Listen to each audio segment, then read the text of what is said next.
Louisiana's budget is the worst we've seen since the oil bust of the 1980s.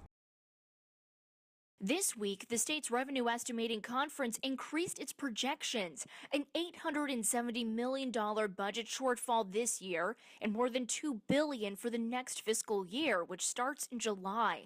Part of the problem, the price of oil, which is used to calculate severance taxes and royalties.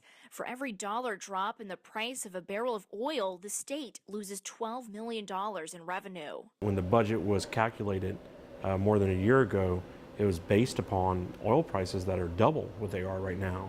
Add to that decisions made by former Governor Bobby Jindal, such as tax credits and refusal to raise any taxes. One-time sources of revenue were raided to hold budgets together. We've had 8 years of these gimmicky budget solutions, budgets that were built upon contingencies that never materialized, one-time money being used for recurring expenses. Lawmakers now have to make some tough decisions. Do I raise taxes on the largest employers in my district, or do I cut the university campus in my backyard down to the bone? In the midst of all this, a Democratic governor and majority Republican lawmakers. Edwards wants to raise the sales tax and get rid of some of the tax credits to bring in more money. But conservatives are demanding budget reforms and spending cuts. They also want to look at pension changes and review the Medicaid program, which the governor wants to expand. The first time we've had a Democratic governor and a Republican-led House where each are promising their own plans. Jeremy Alford with LaPolitics.com says these are uncharted waters for the legislature. The Republicans have already rejected the governor's choice for speaker, which has never happened again in recent history. This Saturday, Edwards' administration will present its budget proposal to the Joint Legislative Committee on the budget.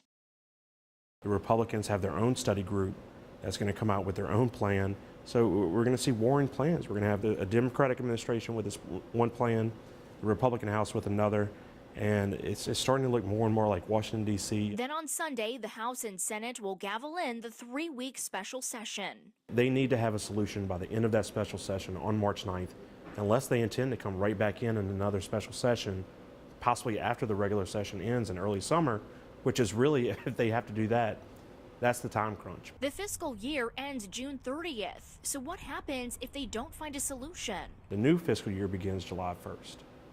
So, we see Congress passing what's called a continuing resolution where, they'll get out of a fiscal year without a balanced budget or any real significant revenue reforms, and they just make sure that the Treasury can keep paying the bills. I don't think that's something the legislature wants to do, and definitely not something the governor wants to do.